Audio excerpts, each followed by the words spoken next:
오늘은 유다서를 가지고 이단을 경계하고 믿음을 사수하라. 아멘 하시기 바랍니다. 우리는 누구를 경계해야 됩니까? 이단을 경계하고 무엇을 사수해야 된다? 믿음을 사수해야 된다. 그렇게 말씀하고 있죠. 자, 유다서를 우리가 함께 배우게 되는데요. 이 유다서의 저자는 누구냐라고 했을 때에 누구죠? 예수님의 동생 유다라고 그렇게 성경은 기록하고 있습니다. 유다서의 저자는 예수님의 동생 유다다.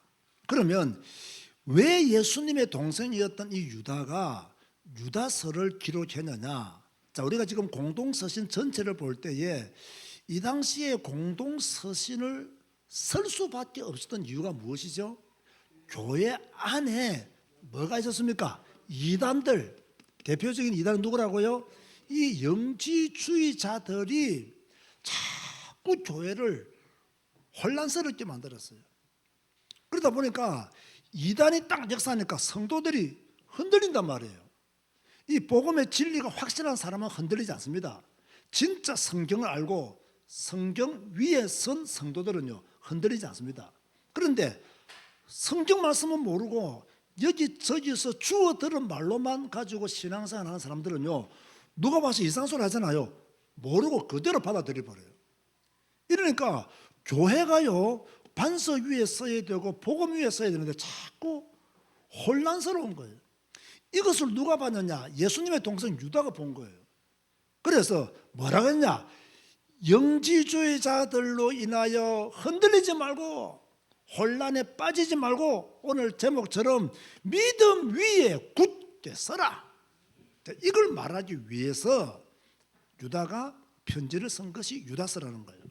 자, 그런데 제가 이 공동서신을 강조하면서 지금 한국 교회 안에도 영지주의자들의 영향을 받은 자들이 있다 없다? 있다는 거예요. 그럼 누가 이 영지주의자들의 영향을 받은 사람이냐? 이러면요 영과 육을 너무 나누는 사람들 진짜 한국 교회 안에 많습니다. 그죠?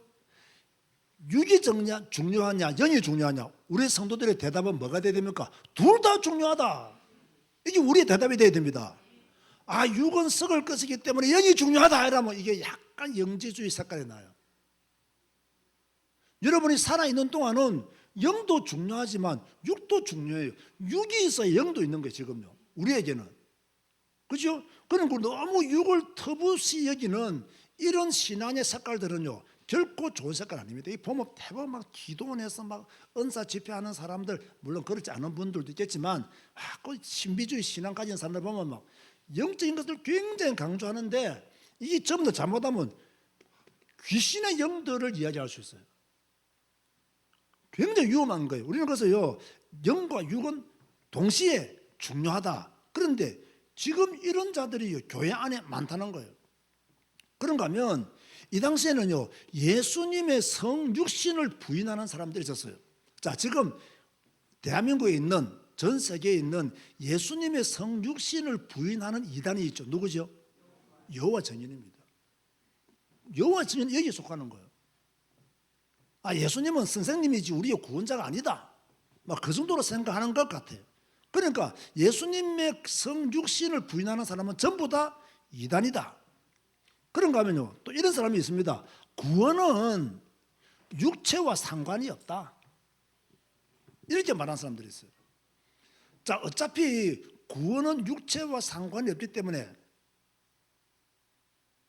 방종하게 살아도 방탕하게 살아도 상관없다. 왜? 구원은 영이 받기 때문에. 딱 들어보면요 비슷하게 들려요. 맞는 말처럼 들려요. 그런데요 유다는 유다서를 통해서 무슨 말을 했냐? 요렇게 생각하는 사람을 하나님은 반드시 심판하신다는 거예요. 그래서 우리는요 성경을 읽고 성경을 배우는 것을 굉장히 중요하게 생각해야 됩니다. 여러분의 생각대로, 여러분의 지식대로, 여러분의 경험대로, 여러분이 어디서 주워 들은 대로 신앙생활하면 큰일 납니다. 잘못될 가능성이 굉장히 많아요. 우리가 영적으로 복음적인 사람이면 우리의 삶도 뭐가 나와야 돼요? 복음이 나와야 되죠. 그 사람이 하나님의 사람이죠. 그 사람이 온전한 사람이죠. 야, 영이 구원받지 육은 썩어. 그러니까 육은 마음대로 살아도 돼. 영지주의자들의 주장과 동일한 주장이 되는 거예요. 잘못된 주장이다 라는 것을 여러분이 먼저 아셔야 됩니다. 자, 유다서를 구분하겠습니다. 1절부터 4절 무슨 내용입니까? 인사와 편지를 쓰는 목적에 대해서 설명을 했죠. 5절에서 16절은 뭐라고 말씀하고 있습니까? 이단들의 죄 그리고 심판의 확실성에 대해서 말하고 있어요. 그리고 17절에서 23절까지는 뭐라 했습니까? 성도들에게 무엇을 경계하라? 이단을 경계하고 정통 신앙 위에 서라. 그리고 24절에서 25절 말씀은 하나님은 성도들을 지키신다. 이미 교제를 나누어 드렸기 때문에 제가 여러분에게 오늘은 구체적으로 적지 않도록 하겠습니다. 왜냐하면 중요한 내용이 많기 때문에. 자, 그러면 이 유다서의 내용은 뭐냐? 물론 장 구분을 통해서 우리가 대강 짐작할 수 있겠지만은 제가 여러분에게 또 말씀드리고 싶은 이 유다서와 무슨 서신이 비슷하댔죠? 베드로 후서가 비슷한 내용이 있다. 둘 다 물론 요한이 쓴 요한 3서도 여기에 해당하지만은 영지주의 이단들에 대한 경계의 말씀이 강하게 기록된 곳이 바로 유다서다. 자, 조금 전에 제가 저자는 누구라고 했죠? 예수님의 동생 유다다. 그런데 왜 유다가 예수님의 동생 나 유다는 이렇게 하지 않고 예수 그리스도의 존이라 했을까요? 예수님이 살아계실 때는 그것을 모르고 있다가 부활의 주님을 만나고 그분이 그리스도였구나. 육신의 몸을 입고 오신 그리스도였구나라는 사실을 알았어요. 그래서 예수 그리스도의 존이라고 자신을 그렇게 소개하고 있는 거예요. 그런데 이 유다서를 누구에게 편지했습니까? 우리가 오늘 말씀을 잘 보면요, 2절 보면요, 하나님 안에서 부르심을 받은 자들에게 편지했어요. 그렇죠. 하나님의 종이 편지를 보내면서 불신자들에게 지금 편지 보낼 이유가 없잖아요. 지금 교회 안에 영지주의자들로 인해서 여러 가지 지금 어려운 상황 속에 있으니까 그들에게 하나님의 부름을 받은 자들에게 편지를 했다. 그런데 여러분 보세요. 말씀은요, 하나님의 말씀은요 1차적으로 구원받은 사람들에게 해당됩니다. 이건 아무것도 아닌 말로 들리지만은 중요한 말입니다. 하나님의 부름을 받은 여러분에게 1차적으로 말씀이 늘 해당된다는 말씀이에요. 하나님의 부름을 받은 자들에게 편지한 거예요. 그들에게 긍휼과 평강과 사랑이 있기를 축복한다라고. 오늘 우리 함께 성경 읽고 기도하는 여러분들에게 긍휼과 평강과 사랑이 함께 있기를 주님의 이름으로 축복합니다. 자, 그런가 하면 그러면 이 말씀을 왜 기록을 했느냐? 유다가 그 이유에 대해서요. 자, 우리 한번 3절을 봅시다. 큰 소리를 읽어봅시다. 시작. 사랑하는 자들아, 우리가 일반으로 받은 구원에 관하여 내가 너에게 편지하려는 생각이 간절하던 차에 성도에게 단번에 주신 믿음의 도를 위하여 힘써 싸우라는 편지로 너희를 권하여야 할 필요를 느꼈노니. 자, 구원을 알게 하려고. 보세요. 앞에서 분명히 하나님의 부름을 받은 자들에게 편지한다 했잖아요. 그러면 하나님의 부름을 받은 자들은 구원받은 자들이라고 알 수 있잖아요. 그런데 이 사람들이 지금 흔들리고 있단 말이에요. 그래서 구원을 알게 하려고. 여러분, 교회 안에서 흔들리는 사람들은요, 무엇을 알아야 되느냐? 구원이 무엇인 걸 알아야 돼요. 내가 받은 구원, 내가 얻은 구원, 하나님이 내게 주신 구원, 이것에 대해서요 알게 하려고 편지한다. 그래서 목사는요 계속 복음을 전해야 돼요. 계속 구원을 말해야 됩니다. 그리고 왜 이 편지를 기록했다고요? 믿음의 도를 지키기 위해서 힘 힘써 싸우라. 이게 또 중요하죠. 자, 여러분은 힘써 싸우고 있습니까? 힘써 싸워야 됩니다. 그렇죠? 왜 힘써 싸워야 되느냐? 왜 유다가 이런 편지를 해야 되느냐? 4절 보세요. 큰 소리로 읽어봅시다. 자, 우리 성도는 뭐가 열려야 된다고요? 뭐가 열려야 된다? 입. 4절 시작. 이는 가만히 들어온 사람 몇이 있습니다. 그들은 옛적부터 이 판결을 받기로 미리 기록된 자니 경건하지 아니하여 우리 하나님의 은혜를 도리어 방탕한 것으로 바꾸고 홀로 하나의 신 주제 곧 우리 주 예수 그리스도를 부인하는 자니라. 무슨 말입니까? 여러분, 이단은 항상 어디에 있어요? 교회 안에 있다. 가만히 들어온 몇 사람, 가만히 교회 안에 들어왔어요. 가만히 교회 안을 침투했어요. 그래서 이 교회는요, 부흥하려고 하는 욕심들을 다 가지고 있잖아요. 기본적으로요. 그럼 누가 오면 아무나 받아요. 다 좋다가 받아요. 그런데 최근에 몇 년 전 우리나라에서 한국 교회에서 문제가 된 교회들이 많았죠. 막 와서 받았는데 몇 년 지나보니까 그 사람들이 누구였죠? 신천지였단 말이에요.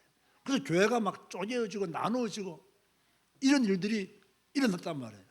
가만히 들어온 이단들, 가만히 들어온 이단들, 이들은 옛적부터 이 판결을 받기로, 심판받기로 결정된 자들이다 그 말입니다. 그런데 이들이 경건하지 아니하여 우리 하나님의 은혜의 도를 뭡니까? 방탕한 것으로 바꾸고, 자, 교회를 침투한 이단들은 이미 심판받기로 판결났다. 그들은 하나님의 은혜를 뭘로 바꾼다? 방탕한 것으로 바꾼다. 이런 자들은 전부 다 그리스도를 뭐하는 자들이다? 부인하는 자들이다 말이야. 내가 내 입으로 그리스도를 부인한다 말을 하지 않아도 하나님의 은혜를 방탕한 것으로 바꾸면 그 사람은 그리스도를 부인하는 자라. 참 무서운 말씀이죠. 여러분, 하나님의 은혜를 헛되이 받지 마시길 바랍니다. 하나님의 은혜를 우리는 귀하게 받아야 됩니다. 하나님의 은혜를 우리는 소중히 받아야 됩니다. 그 하나님의 은혜를 소중히 받았다는 증거가 뭡니까? 경건한 믿음의 삶을 사는 거예요. 불신자에게 손가락질 받는 믿음의 행위를 하지 않는 거예요. 그것이 뭡니까? 그리스도를 부인하는 것이 아니다라는 것을 유다가 말씀을 하고 있습니다. 그런가 하면 유다는 무엇을 말하고 있나? 하나님은 불의한 자를 반드시 심판하신다. 그렇게 말씀하고 있어요. 불의한 자를 심판하신다.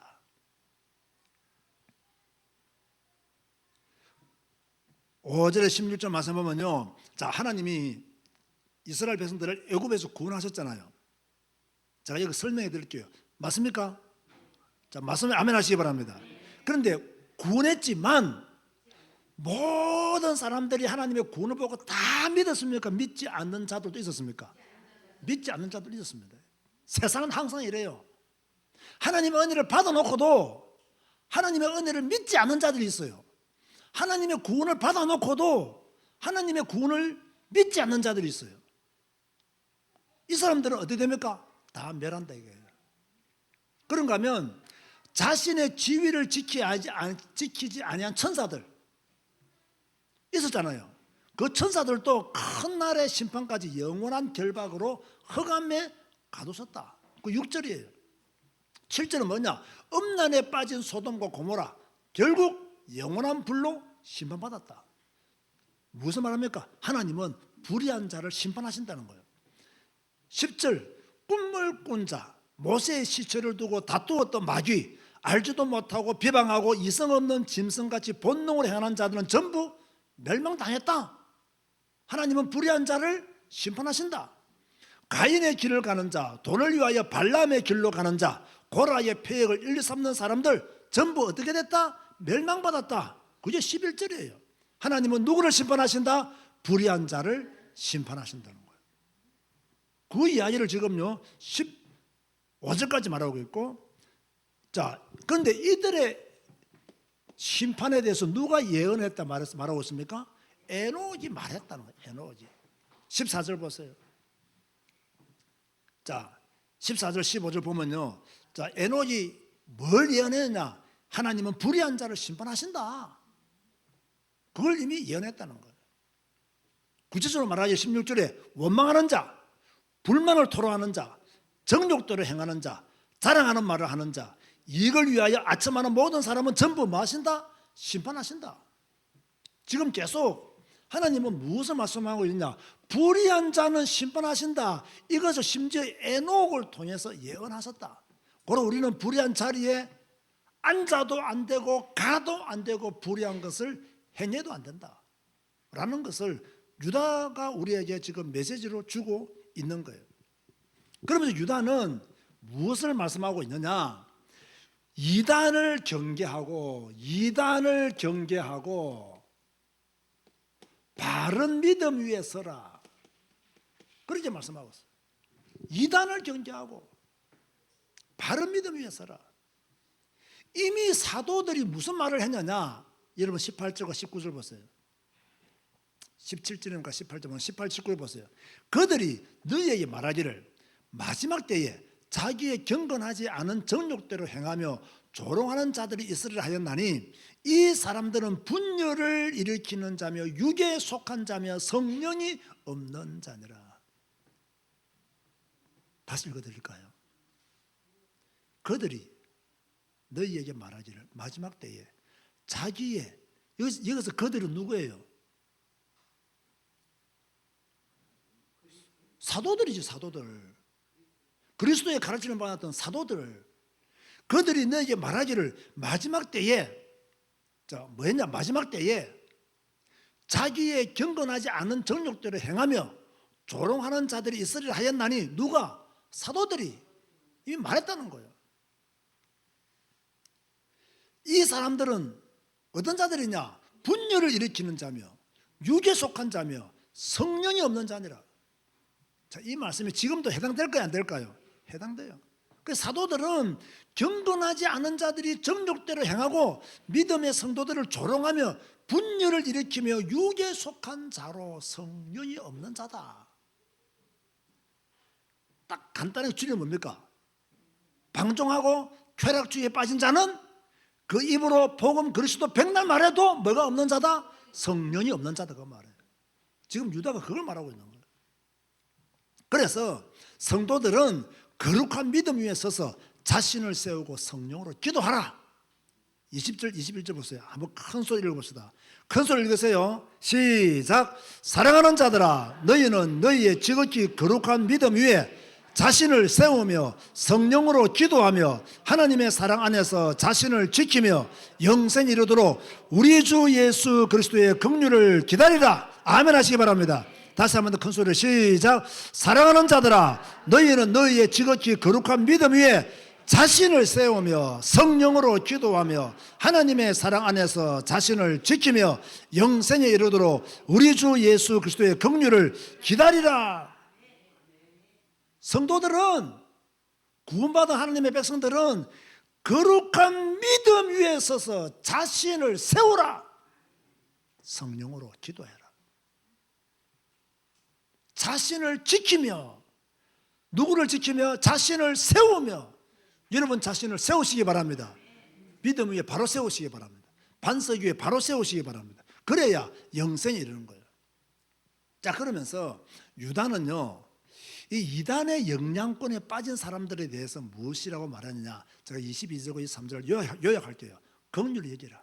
이단에 빠진 사람들을 긍휼히 여기라. 그리고 불에서 구원해라. 이단에 빠지면 불에 빠진 자로 말했어요. 그래서 불에서 구원하라 했습니다. 그런데 우리가 지난주에 봬도 요한은 뭐라고 말했나요? 집에 들이지도 말고 인사하지도 말고 간단히 말하면 상종하지 마라. 그런 이야기였어요. 아마 제가 볼 때는 이럴 것 같아요. 처음에는 우리가 긍휼을 여기고 그 불에서 건져내기를 애써야 되겠죠. 그죠? 그런데 도저히 우리 말을 안 듣고 우리를 오히려 그 불로 데리고 들어가라 그래. 그러면 집에 들이지도 말고 인사하지도 말고 상종하지도 마라. 그렇게 해석하는 것이 저는 옳다고 봅니다. 그러면서 유다는 마지막 인사로, 그죠? 뭐라 했느냐? 하나님이 우리를 보호하실 것이다. 그리고 찬양하면서 유다서를 마쳤어요. 자, 그렇다면 이 유다서가 우리에게 주시는 메시지가 무엇이겠느냐, 이걸 알아야 돼요. 제자교회 성도들에게, 우리 언택트 교회 성도들에게요, 바른 믿음을 사수하라.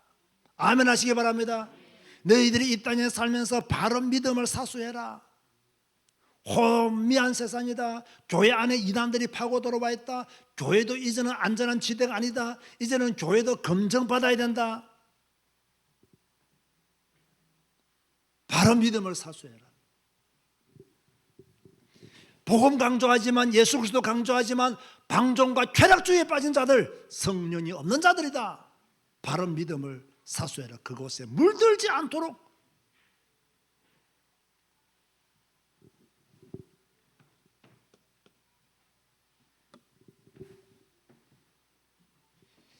이단은 심판을 피할 수 없다. 그게 유다서가 또 강조하는 내용이에요. 이단은 형제를 미워하고, 이단은 가인의 길을 가는 사람들이다. 이단은 발람처럼 돈에 대한 탐심이 많은 자들이다. 스스로 지도자임을 나타내다가 멸망당한 고라와 같은 자들이다. 하나님은 가인을 벌하셨고 발람과 고라를 벌하신 것처럼 복음 안에서 바른 길을 가지 아니하면 반드시 심판이 있다. 그걸 유다가 지금 말하고 있는 거예요. 그리고 오늘 제목처럼 이 바른 믿음을 사수하기 위해서 뭡니까? 싸워라. 누가 싸워야 됩니까? 이게 내가 싸워야 돼요.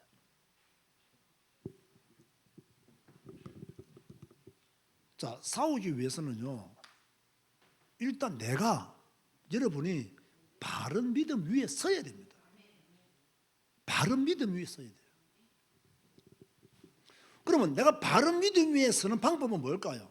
설교 많이 듣는 것이, 저 산에 가서 기도 많이 하는 것이 바른 믿음 위에 서는 것일까요? 저는 그렇게 생각하지 않습니다.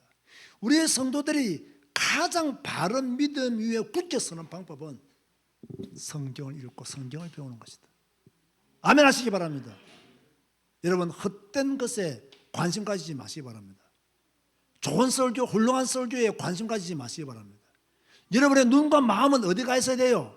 성경. 아멘 하시기 바랍니다. 아멘 하시기 바랍니다. 이게 안 되기 때문에 한국교회가 지금 이단에 빠져서 지금 헤어나오지를 못하는 거예요. 성경을 안 보니까 이단을 분별하지를 못해요. 이단에 빠져놓고도 이단인지도 몰라요. 왜? 성경을 안 보니까.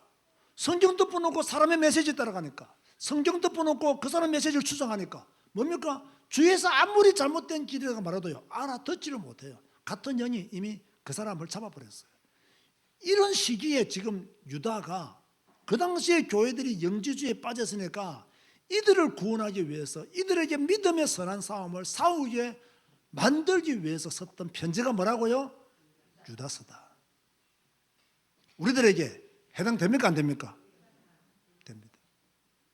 깨어서 여러분의 믿음, 여러분이 지키시기 바랍니다.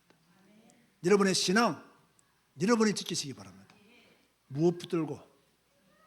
성경 붙들고 승리하시기를 주님의 이름으로 축복합니다. 다 같이 통솔 한번 기도합시다. 하나님, 나는 믿음을 지키기 위해서 오늘 이단을 경계하고 믿음을 사수하는 자 될 수 있도록, 이단을 경계하고 믿음을 사수하는 자 되도록 내 믿음이 경건한 믿음 되게 하시고 방종과 쾌락에 빠지지 않도록 은혜 달라고 다 같이 한번 합심하여 기도하시겠습니다. 주님 감사.